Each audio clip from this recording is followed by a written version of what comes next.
Welcome to Running in the 70s, where we interview, meet, and get to know athletes of all kind who were running in the 70s. I'm your host, Matthew 𝐒𝐭𝐞𝐯𝐞.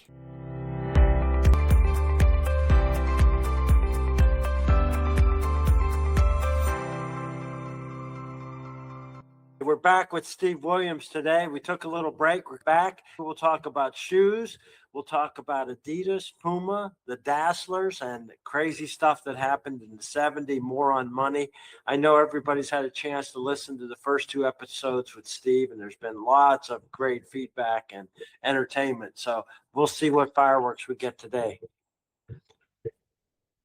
Steve, some of the stuff that you've documented in your book, but we were talking about the races in Jamaica and, of course, your relationships with the Dazzlers and the intense story that you were in the middle between the two families. Again, Matt, thank you for giving me the platform to tell these old stories. I wrote my book because I was just busting with information. Many people have information where they had 2 or 3 people in the room. I had so much information where I was in the room. I was talking to the billionaire Adidas owner, Mr. Horst Dassler, and I was speaking with direct negotiation with 𝐏𝐚𝐫𝐭 Dazzler, the Puma family. So the opportunities to tell these almost greatest shoe story never told is one of the reasons that I made sure to try to get the shoe story out into the open. And shoes were important to you. You had a hand in the design of the Adistars. At that point, you're tweaking down to the fractional inch and the fractional second of benefit. How did you get into that role with the companies? You were their client, you were also their partner, but they had shoe designers. How did you break in as an athlete participating in shoe design? As a child, I was forced to wear corrective shoes. I hated corrective shoes. I wasn't allowed to wear slip-on shoes almost till I went to college, okay? It was that serious on the feet. So I had that look at shoes from different areas, different cookies, lifts in the shoes, etc. In 1968, they had this controversy about Puma's brush shoe. It was called the Wonder Shoe. In 1968 Olympic trials up in Lake Tahoe, Tommie Smith, John Carlos, and Vince Matthews, Lee Evans, and Larry James, all of them wore this Puma Wonder shoe, ran fastest times. John Carlos broke the 220-yard dash record. Vince Matthews set a new world record in the 400 wearing these brush shoes. So the fascination on that from 1968 had me more connected to shoe. I ran for the New York Pioneer Club. We trained in an armory, which was the famous Harlem Hellfighter regiment. It was their armory. And when I became a member of the Pioneer Club, I got a bag, New York Pioneers, that said Puma. So combined with Tommie Smith and John Carlos on the victory stand with the Puma shoes on the podium, and then they're running these fantastic times, Puma became the shoe of my choice. Also, the Puma distributor, 𝐏𝐵𝐭, was in New York. They had a little grassroots relationship with the high school athletes. The Puma brush shoe had 68 little tiny brushes on the bottom of the shoe. Now here's where the story gets off into the Dazzlers interesting. The owner of Adidas, he wasn't going to let Mexico City be dominated by this Puma brush shoe. So, much years later, in 1974, he tells me the story. The shoe got banned by the IAAF, taking that Puma Wonder shoe off the table as being illegal, and Adidas owner had a big hand in doing that. under some alcohol, cigar, and maybe some hashish conversation that me and Mr. Dazzler had up in his ski chalet in Strasbourg in 1974, he proceeds to tell me with a laugh how he pretty much manipulated the IAAF to ban the brush shoe. And in his conversation, he tells about the trickery. He had leverage on IAAF board members. I think he said it was 8 of them. I think he said he had 5 of them in his pocket, one way or the other. And he's just blabbing this to me with pride, okay? I was living with Art Simberg as I made my transition to San Diego State. Art Simberg was a Puma representative. He was the one influential in having Tommy Smith and John Carlos wear Puma shoes. So when I stayed with him, his wife is 𝐒𝐭𝐞𝐯𝐞, two-time Olympic champion, the greatest woman sprinter of her time, and even up until now is up there in the top 3 in my mind. So Puma had all of these brush shoes, and he had all these brush shoes in the closet of his house. And he's Steve. Are the shoes illegal? I almost don't want to give them away. 𝐒𝐭𝐞𝐯𝐞 was tired of all the shoes in the house, and she gave myself and my sprint brother Harold Williams a bunch of brush shoes. I gave a bunch of those brush shoes away. I used to train in them, and they were illegal, but it was like, so what? They were fabulous for running the curve. Could you feel it yes, over time, or right away? Yeah, right away. It's the difference between you combing your hair and you brushing your hair, okay? You comb your hair, it goes through your hair. The brush has more grab even though it goes through. So it was truly a brush. You had it. It was. Neither of us is going to get much credibility right now about brush talk, but I understand it. Don't look at me. I had to reach for that analogy myself. Yeah. Was there more than one model of the brush bike? There was the Puma brush shoe. It dominated. It got banned. And so I had the shoe in 73 and 74. I was running relays. I loved them on Penn Relays track.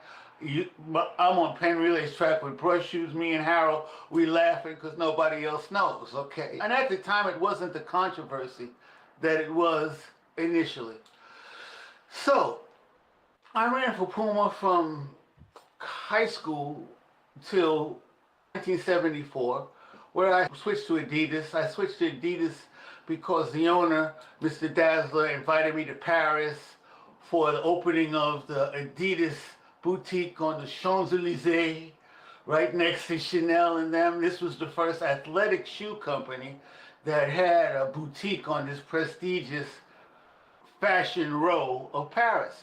So I flew over during college time, which was against the NCAA. You're not supposed to leave the country, all of that. So here I am in Paris. Mr. Dazzler wants to meet me. I get off the plane. I go to a beautiful hotel. Mr. Dazzler comes and he takes me to lunch. We have lunch on the top of the Eiffel Tower. He takes me on a personal tour to the Louvre. We go to Notre Dame. We pass a stereo shop. He buys me a stereo, and we got along very, very well. I'm pretty much of a charmer when I want to put my focus on you. So I had my eye on him. I was watching every move he made. And he was a progressive guy. He wanted to know about the Black Panthers. He wanted to know about what was going on living in America as a black man. He was a progressive guy. Anyway, that night he has a beautiful party, gala opening, and then through having a beautiful recruitment trip. As I said, as I learned, the 6-course French meal, where the 7th course is the woman. So they really recruited me in a high-level fashion. I made a contract with them for 20 grand, and I also got connected with the production side of the tech side of the shoes. Mr. Dazzler's first question, what do you want in this shoe? I said, I want a shoe that keeps me on my toes. I want a shoe that, if possible, can bounce back, can return energy. I don't know if I was that explicit in that, but there's more, add more bounce to the run. So he and I proceeded from there. We built cookies in the shoe, in the middle part of the shoe, to tilt me forward. We had the brush. He asked me what was the best shoe. I had to tell him the brush shoe was the best shoe. As everything was loosening up about what was going on, we immediately switched to having all the brushes or little tiny spikelets be plastic. So the whole bottom was just little plastic, little spikelets. Between that and the cookie in the shoe, mid to tilt you forward, that was the birth of the Adistar. If you look at the Adistar shoe, your mid-puddle of your foot had higher crowns. We came up with that round crown area. Yep. It tilts you forward. And so that's how it developed with he and I. I was testing shoes because I was into it and I knew he was into it. I knew that this helped strengthen our relationship. And I'm in Jamaica in 1975, a Martin Luther King meet, where Philbert Bailly broke the world record. Easily one of the greatest track meets in world history was that meet down in Kingston with that Dream Mile. And I was fortunate enough to double and win the 100 and the 200. But in the 200, I selected the outside lane. And I was prepared to run. Talking about the shoe stuff takes away from some of the mental activity necessary to go out there in front of 70,000 people running against their national hero, Don Quarry. They got 50,000 people in the stands and they got 2,000 people in the parking lot. It was incredible. And I got the outside lane. I went from start to finish. And when I was running the outside lane, the long jump pit is along the outside lane. When I finished, I looked at the bottom of the shoe and pretty much the plastic knobbers had got erased from running on the sandy part of the track. I ran 19.9, first time I had been running the Caribbean at sea level. It was Jamaica national record for a long time. When everybody cries about Jamaica, Jamaica, I love the island, they love me, and I had their stadium national record. A Batty Boy Gringo had their record for a while. So the bottom of the shoe just wore out. I'm calling Mr. Dazzler, the reporter. He just said, how could you go out there in a meet like that with experimental shoes? I said, don't worry about it. So that's how I got into the shoe design side of it. I ran 9.9 in Berlin in the rain in some of our experimental pre-Adistar shoes. And Mr. Dazzler was, of course, ecstatic. First time 10 had been broken in Germany, and it was in the rain, and it was in the famous Berlin Stadium, so it had all kind of German pride going for him. And he says to me on the phone, he says, look, okay, great. He said, I pay you to win races. I don't pay you to always test the shoes. He was emphatic about this. So that was my shoe history. I sat in many production meetings. I had the French guys on the French factory on one side of Adidas. I had the German guys on one side, the German of the tech side, and I'm sitting at the head of the table, and I'm telling them what I want. And the French are looking at it through a Frenchy eyes, and the Germans are looking at it through a precision German side. It was quite fascinating. And then a patent came from my participation. And most of the time that I had any meeting with the tech guys, Mr. Dazzler would give me some more money. We just had a casual, kind of back and forth on this.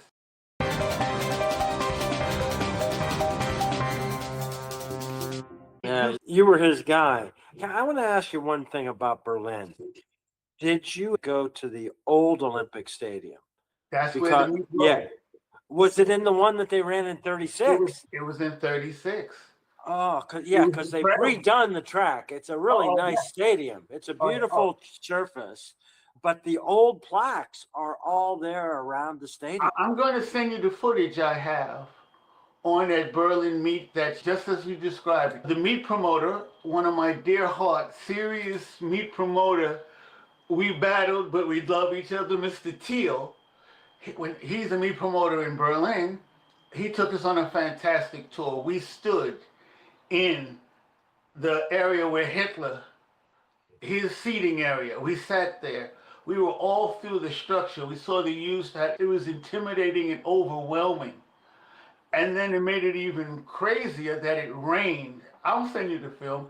It was torrential rain. And I have to tell you, it was, even though he was still alive, it was the ghost of Jesse Owens, right? Yeah. Floating through that stadium. And you go to some places and you don't have the connection.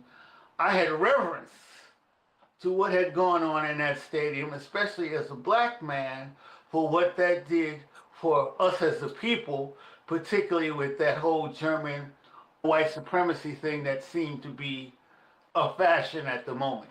Yeah, it was defining Germany in 1936. Oh, yeah. For people that aren't sprinters, or anybody listening, you can still go as a tourist and get a tourist tour of the stadium, and it will move you. It will give you the chills. It will move, yes, absolutely. But I'm going to send you, I'll add to you, I'll send you the clip because someone just found it and sent it to me. And so it was laughable to me. But back to the shoe guys. So I had this relationship with Horst Dassler. We're doing shoes, 1975. I got 2 times I had run 9.9. I've been running 19. So 76 comes up. I moved to Gainesville, Florida from San Diego to train with Brooks Johnson, because Brooks had been guiding me over the phone, and we decided we were going to get very serious together. I moved to Gainesville, Florida, where Jimmy Carnes was the head coach at the University of Florida. Brooks was assistant coach, and it was a lovely situation to train. Beautiful, soft, tartan track down in Gainesville, good weather all the time. I've been in San Diego State training on a very hard asphalt track on a daily basis or running on the beach. So Gainesville was a great training situation for me. Brooks and I, we were going at it. We were like, this is what needs to be done. You need to improve your start in your first 60. You need to get your mid-race to be more decisive, more powerful. You need to stop looking around and playing around at the finish. Brooks hated that all the time. For my 200, we just believed that I needed to just go back to my 400-meter strength. I was world junior record holder in the 440 and the 400 at 44.9. After 72, I'd run relays where I'd always run 45 on the relay, and it was like 45.5 was almost like in between, not jogging, but it was pretty common for me. But Brooks wanted me to concentrate on the 400, get all of that together. I was training in Gainesville with some great guys. Buford Brown used to be the NC2A champion in the 500. I had Horace Tuitt from Trinidad, who was an 800 guy. I had just a great team. What shoes were you using then? Your brush spikes were out. I was still Adidas. I was using those shoes. I had a blue and orange pair that had the cookies built into it, and a little knobbers, not the deep ones, still with spikes. So the combination of the both. We realized that the all plastic wasn't going to work, right? And then the tilting up and the buildup of the midsole to tilt you forward. That was the shoe I was running with 6 spikes. So training in Gainesville was fantastic. I won a national championship in the 60 yards. One of the few people that have. I've got national championships in the 100 yards. In 60 yards, 100 yards, 100 meters, and 220 yards. I've got national championships in 4 distances. I'm proud of that. It's that all-terrain sprinter that I like to be. So I won a national championship in 76 in February. In March, I ran 9.9 at Florida Relays in the rain. I ran 19.9 in April at a dual meet in Florida, Gainesville, University of Florida against Tennessee. I ran 19.9 in that meet, and I ran 45, like 2 or 3 on the mile relay. So I was rolling along. Penn relays came up in 76. I won the 100 in 10 flat. I ran 19.2 on the relay leg. I was running the sprint medley. So our sprint medley time became a stadium record, mainly because I had run so fast in the 200, right, that the 800-meter guy and the other 400 guy, my almost 19.0, ate up the time and gave us a record. But I ran 44.6 on the mile relay, and pretty much the stadium went crazy because we were like 20 yards back, and I suffered because I never could get that 400 thing right. So after that was a Martin Luther King meet in Atlanta. Harvey Glance had just come on the scene. He'd run 9.9 in one of the college meets, and another guy had ran 10.07. So it was getting ready to be a clash, the first meeting, and this was in May. And Harvey was just a gentleman. He was one of my little brothers. After that first ass whooping I had to give him, you know. Where did he grow up? Do you know? He was a Southern boy. I think he was he was Georgia, I think. He was Georgia. Okay, yeah. He went to Auburn, Yeah. but he was a Georgia guy. So I ran 9.9 there and misbehaved, looked at him at the finish. McTeer was in the race, Ed Preston was in the race, and the 100 brings a certain passion out of you. And people say, "Oh, you're looking at the finish." He said, in the beginning of my track life, I was looking to see if I even made it into the top 3 because I was the tall guy and I was always coming at the end. So it became a bad habit in many ways. It became a show-off kind of thing. I want to say to the runners now, all that looking and playing around, that doesn't go in the record book, okay? Yeah. I messed up and I could have had 9 flat in Fresno, and I could have had 9.9. I could have went 9.8 in LA, but the last moments, I was enjoying the ride. When you're at top speed, there's a euphoria that goes in there. So, 76, I was the hands-down favorite to win the 100, 200, and run the relay. Doc Walker, who was the Olympic coach at the time for 76, he was one of the coaches. He wanted me to run the 400, the mile relay also. I said, "Doc, no, just get me to Montreal at 1, 2, and 4. The Adidas representative, a guy named Roger Vogel, after the Martin Luther King games in Atlanta, and I had run 9.9 and I had run 19.9, the fastest double ever run at the time. They wanted me to come back to Puma. I was like, no, I'm happy with Adidas. I don't want to go back to Puma. Puma, you guys were paying people. You weren't paying me. You deceived me. I know you guys from New York, distributors. No, I don't want to be involved. Roger Vogel says, give me a number. Just give me a number. I'm saying, Roger, leave me alone. I don't want to go. Give me a number. I said, $100,000. Roger took a gulp, and I said, a week later, he calls me. He said, they want to talk to you. They want to fly you to Germany. I said, you told them my number. He said, yes, they still want to talk to you. I said, look, I really don't want to travel. So they said, look, we want to make sure you do it here. I said, look, I really don't want to go anywhere. They said, look, we'll fly you on the Concorde. The Concorde was only 3 months old at the time, 1976. This was May. Yeah.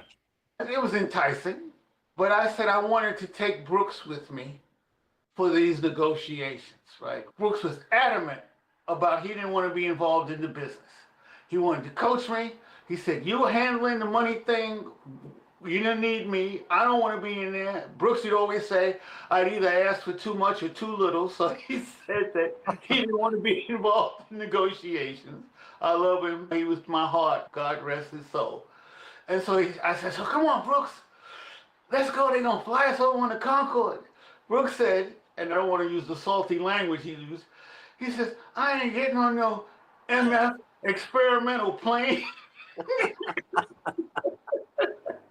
So I said, okay, so Puma was going to fly us over, first class on KLM to Amsterdam.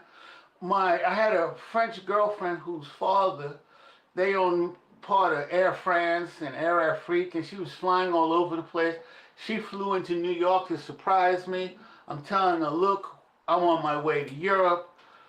The Puma representative is upset. I says, look, she's in the airport. She just flew in. We can do this on the phone. I don't even need to go. He says, no, no, no. So he had to pay for her also. So it was an incredible expensive trip. All of us flying first class. We get there. Negotiations start the next day. I'm meeting with Armin Dassler, who's the Puma head. He's the son of Rudolf Dassler, who was the founder of Puma, against Adi Dassler, who was the founder of Adidas, and they were brothers.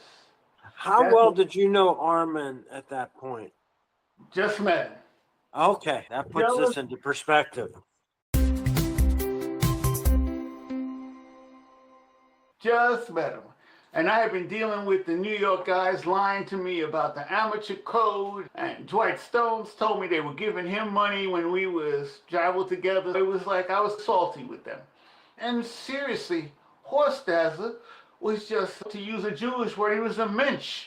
He was just a guy. He was my guy. He taught me about the Lycra business, and we did the shoes together. He used to collect African antiques.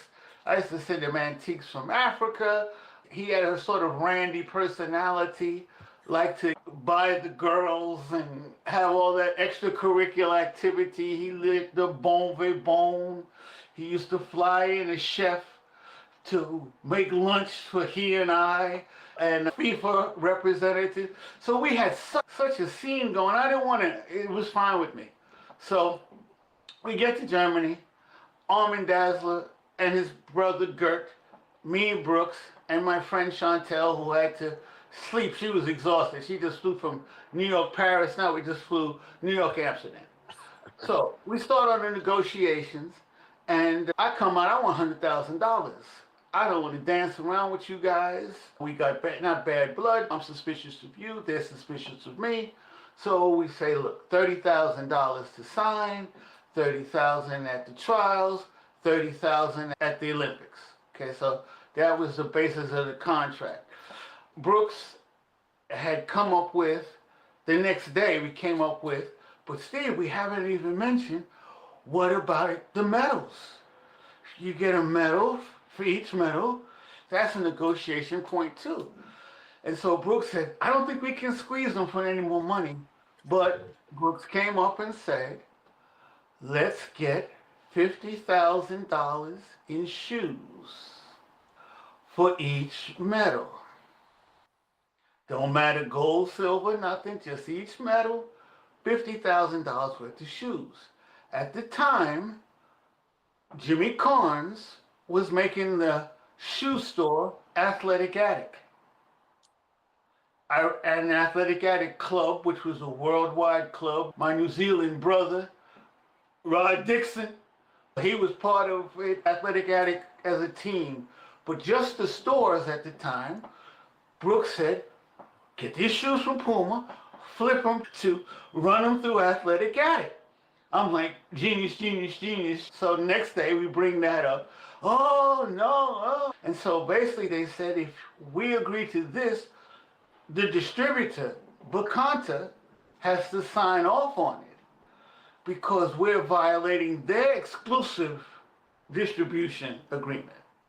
So 𝐒𝐭𝐞𝐯 had to sign off and that we were literally going to become the distributor. They agreed to it, but later on when they did the calculations, so $50,000 worth of shoes. It all depends on what the per unit price is, okay? So they messed up on the unit price, and switching from Deutschmarks to dollars, they gave me a unit price that was lower than they were giving to their own company, 𝐒𝐭𝐞𝐯, as a contractual mistake, okay? Because no one had crossed into this area before, okay? We got to make an athlete, a distributor in America. So there we are, they're saying, okay, they bring out the contract, you got to sign the contract. I'm like, no, no, no. I told Roger, and I spoke with Art Simberg before I left, I'm not going to sign anything. I need my lawyers to look over it, and I need to have it reviewed. But I told them, so here it is, everybody's all smiling, we'll get this done, and I says, let's sign the contract in America. I have to confer with my lawyer, but I also have to, and this was the dagger in the heart, I said, I also have to give a chance to your cousin, Horst Dassler. Oh, you could have. The one name that wasn't supposed to come up in this meeting. Oh, I was ridiculous when I was younger in these negotiation things. I became fearless because I felt I was fighting against the organization. I felt that me fighting for this money was track and field civil rights. So I was like, okay, oh, they didn't want to hear it. You're here now. We flew you in. Your lady friend came. We spent all this money. And I'm like, no, I told you I wasn't signing anything. No, I'm over emotionalizing it for effect. And Brooks is on the side trying to make sure that everything in it that we agreed to is tightened up. So I'm like, oh, come on, I know we're supposed to leave at 4 o'clock and it's 12 o'clock now. And I told you I didn't want to come here in the first place. I just wanted to train. And so I'm hammering it up. They reluctantly, of course, because they couldn't force me. And I says, look, and I know it's negotiation tactic to make people miss their airplane and blah, blah, blah. I'm going off, right? So they come back and they says, okay, we'll sign it in LA. And we missed our flight going from Nuremberg to Amsterdam. So they pull up a 600 Mercedes limo with our luggage in the back. And they take me to a private airport, and me, Brooks, and my friend Chantel, they put us on a private jet. Just a quick shot from Nuremberg to Amsterdam. The plane, beautiful plane. It's my second time in a private jet. Brooks is even impressed. Wow, they're serious, Steve. I guess they're serious, right? So the plane, this is such a unique experience. The plane from Amsterdam to New York was getting ready to depart. It left the gate. The little jet pulls up about 200 meters away where they've stopped the jet on the runway. In a golf cart, they drive us over. They drive up one of them ramps and they stop the 747 on the runway in Amsterdam for the little private jet. So they've got to be telling the passengers something. I want to know who it was that they stopped the little jet for. Okay, all right. And me and Brooks and my little friend, she's shorty, we run up the gangplank. I must have signed half the airplane's autographs, right? Because whoever didn't know me said, you must be somebody because they stopped the jet on the runway. So as I said, I wrote all of this in my book. I was faster off the track. There was more stuff going on the track. The race took 10 seconds. I had negotiations with shoe contracts. I had negotiations with meat promoters. I was ducking and dodging the NC2A, the AAU. It was just a tornado of stuff going on around me. We get back. I go to Los Angeles for the national championships 2 weeks before the Olympic trials. Get a twinge in my leg. I run the Olympic trials. I thought I was going to make it. I got hurt. The first round, I was devastated, needless to say. In LA, I signed the Puma contract. I picked up the first $30,000, but Brooks Johnson signed the receipt to pick up the money. And this becomes... He wasn't getting this money at all, was he? Oh, no, Brooks didn't. He just signed, I signed the contract. He signed the receipt. He had the bag of money, brought it down to the hotel in Los Angeles. I gave him $3,000. He threw it back on the bed. This was not his thing. He was not about that. And that's why, aside from his coaching genius, his ethics, and his almost Obi-Wan Kenobi coaching, that was my guy. After I got hurt, I'm heartbroken. You can't even imagine. They're showing the old track meets prior to the trials. I'm in the streets in New York trying to hide. People are seeing me run 9-9 in Atlanta because CBS was using that coverage pre-Olympic trials to combat ABC that had it. So then you see I'm 9-9 and running great, and then 2 days later on TV I'm hurting and wounded. It was quite a heavy weight. I drove from Gainesville back to San Diego, said, the only thing I know is to go back to college. I had ice on my leg, I was getting physical therapy. I drove my 𝐑𝐮𝐧𝐧𝐢𝐬 sports car back across from Gainesville to San Diego and almost blew the engine out. I was going so fast the whole time. I really had a speed, always speeding within the cars too. So Literally, to shorten this up, I'm in San Diego, I'm hiding out with one of my friends, and one of my track brothers, Don Toller, finds me. He says, man, Brooks Johnson's calling you. He's called from Montreal, man. Call him, it's an emergency. I call Brooks, he says, Steve, look, Adidas broke into the hotel room of the Puma rep and stole your contract. And the receipt of me signing for your first 30,000.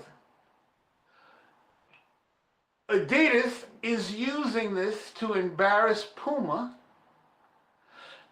Olympic coach, because Brooks was the sprint coach, Olympic coach accepting $30,000 bribe before the Olympics. That was going to be the story. I'm in San Diego. I got ice on my leg. I'm not even in the mood for none of this. None of this. I don't even understand it, okay? It's like a corporate espionage thing. Somebody breaks into the room and steals somebody's contract. So I say, Brooks, I'm coming to Montreal. He said, what? I said, I'm coming to Montreal. Went to my safe deposit box that I had in San Diego, pulled out all my documents, my Adidas file, and I headed to Montreal. Got to Montreal, my African girlfriend, who had been on the Puma trip to Europe, she's there with her family. I see her for a second. I figured I can go and talk Horst Dassler out of this. I'm saying, we got that relationship. I can talk him out of this. Prior to me signing the contract, I met with Horst Dassler at the Rainbow Room in Rockefeller Center for lunch, because I had to give him the opportunity to match what his cousin had offered. That's the way I was playing this. I went to him. He said, Steve, my dad and Adi Dassler was still running the company. Said, my dad ain't giving anybody in Montreal more than $20,000. Forget about it. You know my dad. He said, my dad don't even like to pay the soccer players, okay? Horst was run by his daddy, very seriously. So he said, look, what can we do? I said, I don't know, man, what can we do? He says, look, tell my cousin I offered you more. That's how much. This was a blood feud. I'm in the middle of some second generation hate. Okay, all right, rivalry hate, and there was some fidelity issues in the family tree that came out later on that I didn't even know that added the passion to all of this, right? Because there was a passion. So he said, look, tell my cousin I offered you more than that. The only thing that I request is that you put in a box all of our experimental shoes. That's all Horst cared about. Put all of the experimental shoes in a box and send them to the LA office. I shook hands. He says to me something very sweet. He said, I'm going to miss our personal time together. He said, you represented my shoe so well in Europe, running records in Europe that would never run, and you'll be part of our history no matter what. We shook hands. So when this thing happened where they broke into the room and took the contract, To me, that was against what he and I had shook hands on. Yeah, So, it really had nothing to do with you, but he knew he was putting you in the middle of it. but the main thing is that if you go against Brooks, you go against me. That was just, I thought that was understood. All right. So I try to get Horst Dassler. I go to the Olympic Stadium in Montreal. I'm heartbroken. I'm here.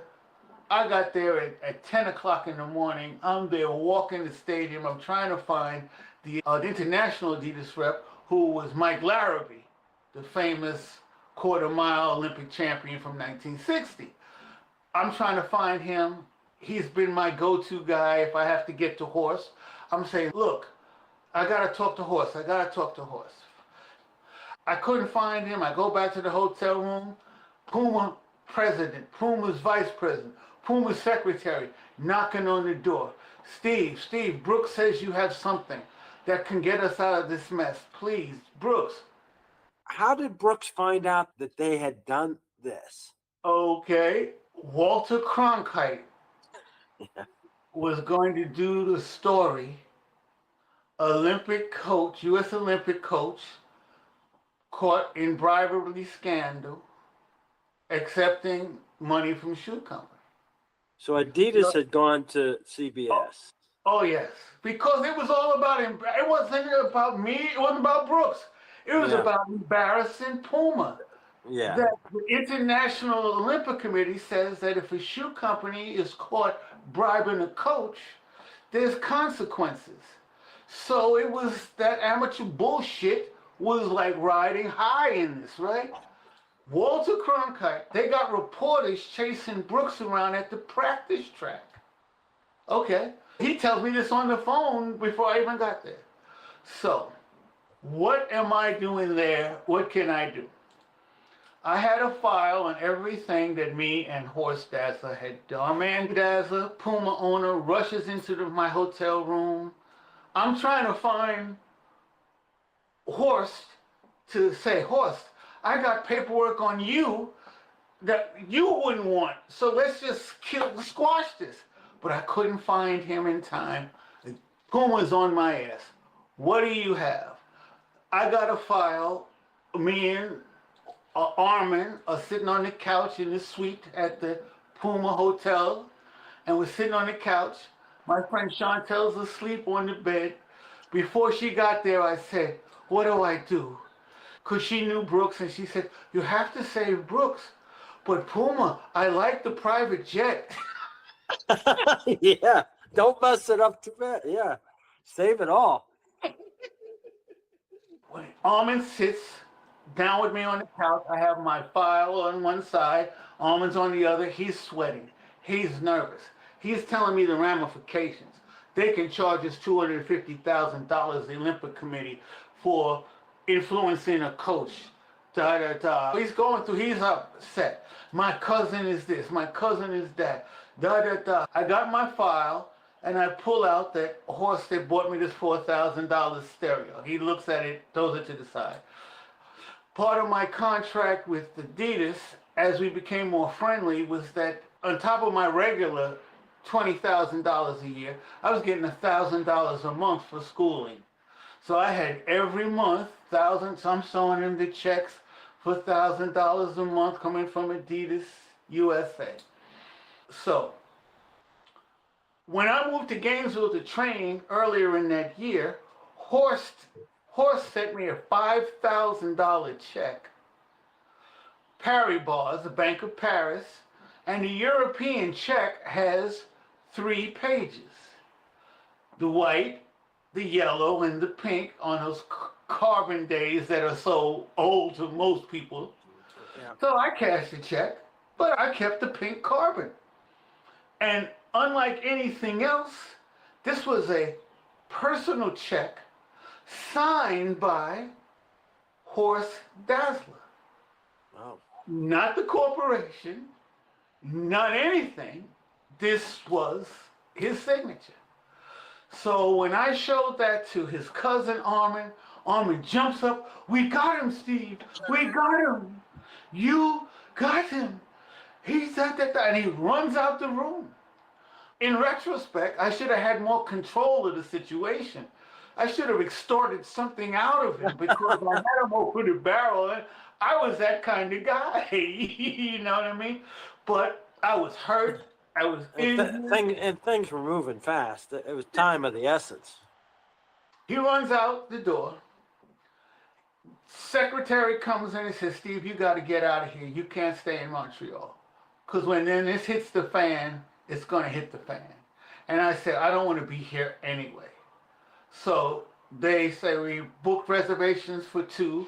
I said, no, she's going to stay with her family. I want to get out of here. So I got there at 10 o'clock. At 6 o'clock was the flight from Montreal back to New York. So they booked me on that. I'm packing ready. I didn't even have much to pack. I'm getting ready to leave. The phone rings. It's Mike Larrabee. Horst, yes, Horst wants to contact you. Steve, what is this about? Because this was above his pay grade. He's just a rep. This is corporate to corporate. This is family to family, president to president. He don't even know what's going on himself. I tell him it's done, man. It's too late. I'm sorry, it's done. He says, Mike Larrabee, he don't know what's going on.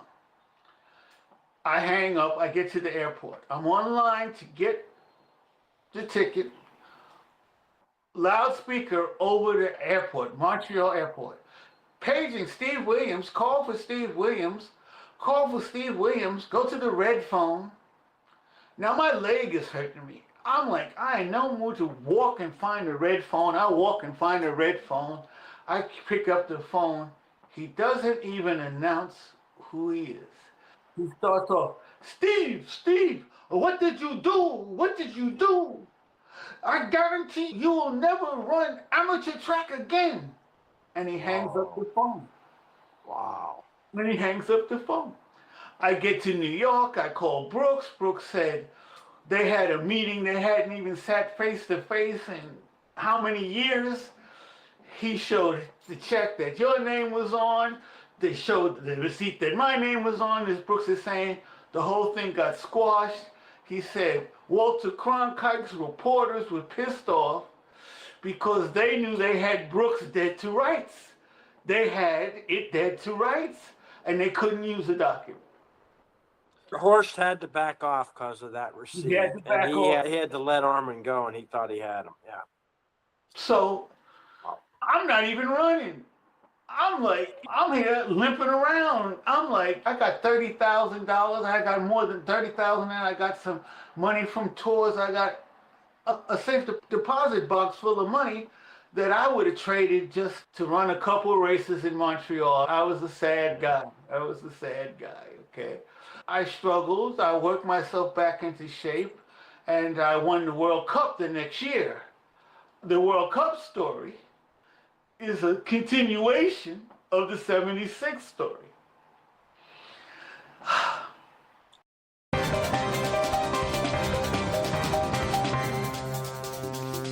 This is the first World Cup. Did that one start in 77? Yeah. In Düsseldorf, right? I qualified. I was the American representative, and it was an interesting format. It was one race between representatives of the world, and it was interesting. So the U.S. team was sponsored by Adidas. All Adidas outfits, you know how that goes, the sponsorship. I was still a little salty with Adidas, and Horst Dassler, behind the scenes, I didn't know, was still a little salty with me. So had you talked to him since he said you're never going to run again? Oh no, that was it. There was no other reason to talk. He made that threat, and I knew he was that kind of guy. I knew he had blackmailed the IAAF guys. I know he had power over the organizations. I knew. And he was a billionaire. Come on, I knew. So, it was in Düsseldorf. I refused to wear the national team uniform. Something unheard of. Nobody does. Nobody dares to do. Nobody thought to do. But that was my attitude. I had 3 blue Puma suits. I wore my San Diego State college shorts, and I didn't wear anything Adidas. So I go and I win the 100. I'm on the podium with the Puma suit on. A great race against the East German, 𝐒𝐭𝐞𝐯𝐞, who was part of that roidy factory that was East Germany and Europe. And he was scary. I looked at him, he was scary just on muscle mass, but you know, I was determined. This was my comeback. So I'm on the podium and I've got the Puma suit on. The Puma family, the Puma in Dusseldorf, they're going crazy. They're like, what? You're not even wearing the national team uniform. You're our guy. You're our guy. Okay. We had to run the relay 2 days later. And oh, the AAU is on my ass. I've got to wear the team uniform. IAAF rules. Must wear the national team uniform. No advertisements outside of what the sponsor of the team, national team, the same blah, blah, blah that goes on now. But I was like, yeah, I don't care. So they're trying to get me removed from the relay because I'm not wearing a uniform. And I had been a little tardy. I had missed some of the relay practices. We was on tour and I only ran the relay twice because this is my business time of the year. So I was running Berlin and every other track meet, but I was just trying to get to the meet. So I'm the anchor leg on the relay. Now what makes it even funnier is that Adidas was trying to get the whole relay team in Adidas shoes. And here I am, the anchor leg in Puma. I'm in Puma in some shoes that I designed that were separate from my designs with Puma, with Adidas, that were red and flamboyant shoes. And they did not want me to anchor. They had the rest of the team was in my Adistar prototypes from the year before. So the rest of the relay is running in the shoes I designed. That's great. And I'm anchoring in some other shoes I had designed, and they did not want me on the relay. Adidas was going to the coaches and the federation. He's violating IAAF rules by not wearing the national team uniform. So when it came to the relay, they're like trying to catch me before I leave the practice track wearing the Puma suit. Didn't matter to me. I did it. We ran a world record. It wasn't my world record. The world record was the first three guys, Collins, Riddick, and Wiley, because they had said it in the practice area. And Cliff Wiley, who's a dear friend of mine to this day, he said to me, when they were putting me in the Hall of Fame, he said, do you remember what you said to me before we went on the track to run that relay? I said, no, man. What did I say? He said, you told me to get you the effing stick.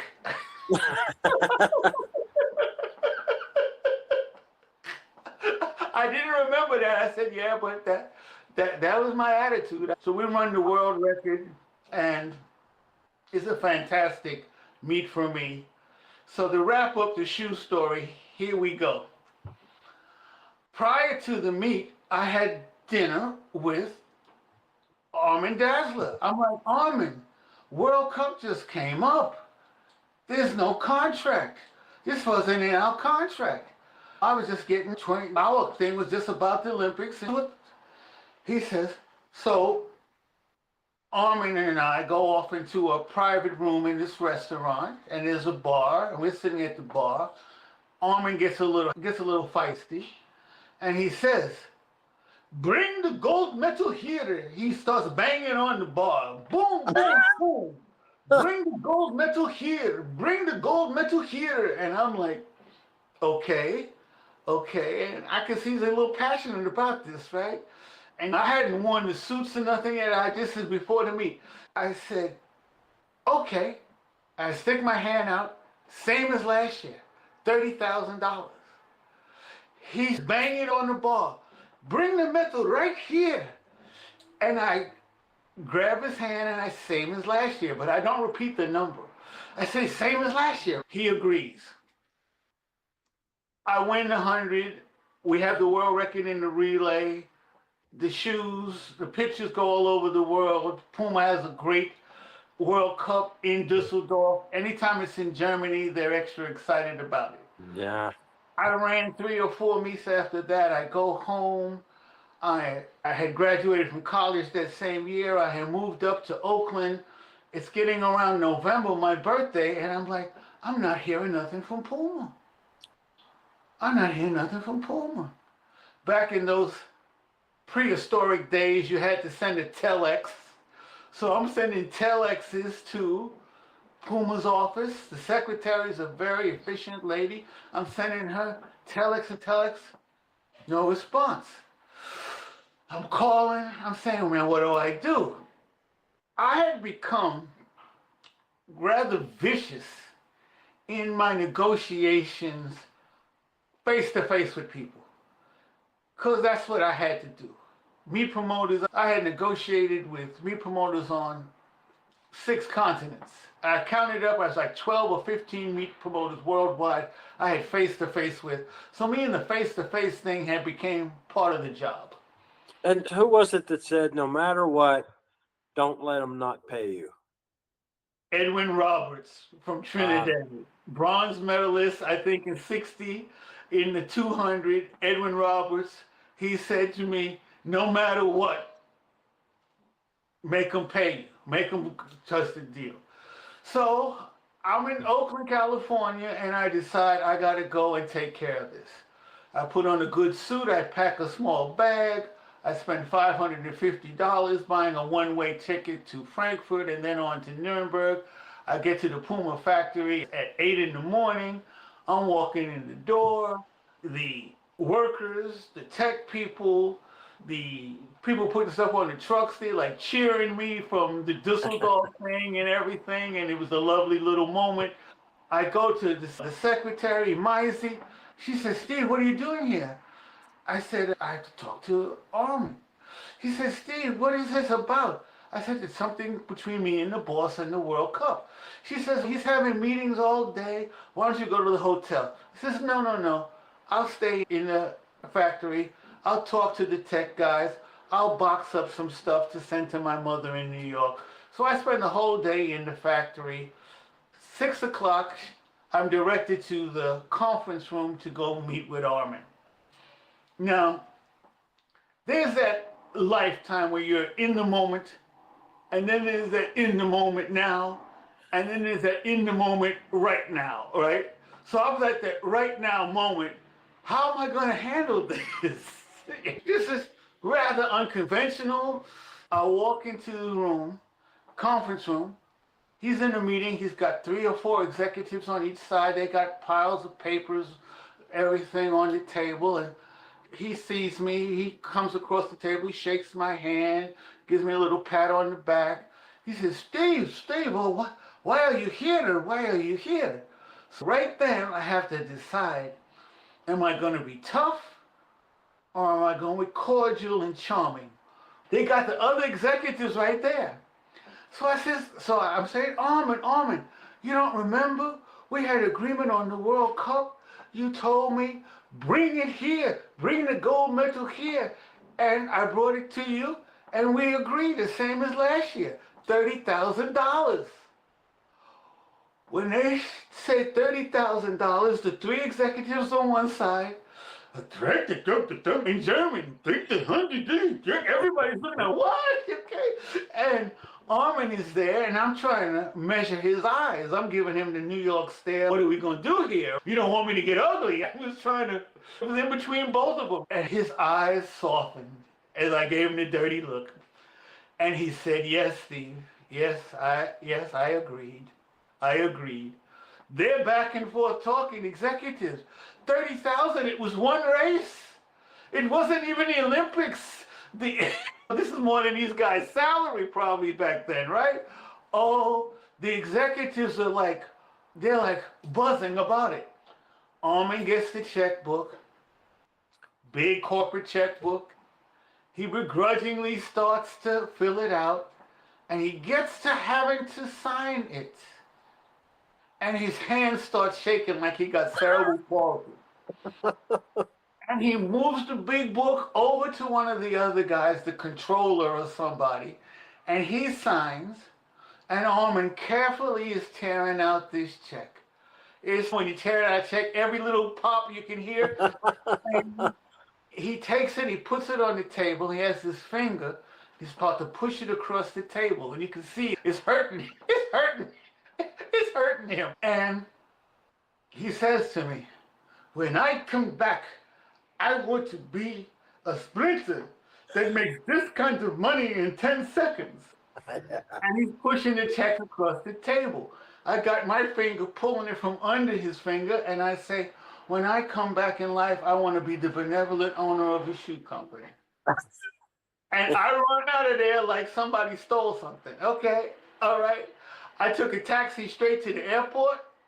They could have paid for my trip to go back. I didn't even care.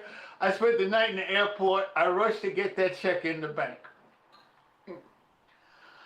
This is the kind of stuff that was, what are the guys doing? Distribution deals, designing. Are you entrenched in the shoe game? Bringing it up now, I look at the shoes now. The one thing that Horst Dassler and I was mad scientists trying to solve was how to get a material to return energy. Yeah. Only from carbon fiber. In this decade, did they have a material that could do some of that?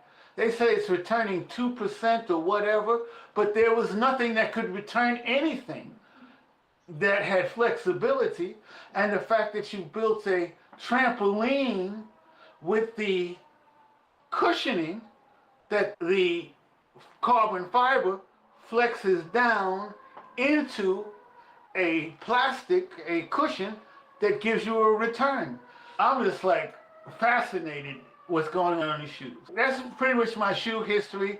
I went and created a clothing company with Brooks called Wonderwear Steve Williams Inc. We started making Lycra clothes. I went and took 10,000 of that 30,000, bought machines in Gainville, and launched my clothing company. I brought samples back to Armin later on the next year. He was impressed that I had taken his money and invested it in something, and he gave me, I think for 2 years, I got a promotional contract for like $15,000, $20,000. They said I could make promotional stuff to give away, but I couldn't make stuff to sell because of their contractual. Yeah. Okay, I'm going to take a breath after all that. We've got one more session with Steve Williams that we'll get to next time. Enjoy. Hey, I hope you enjoyed another episode. Do you have someone you'd like to hear interviewed on the podcast?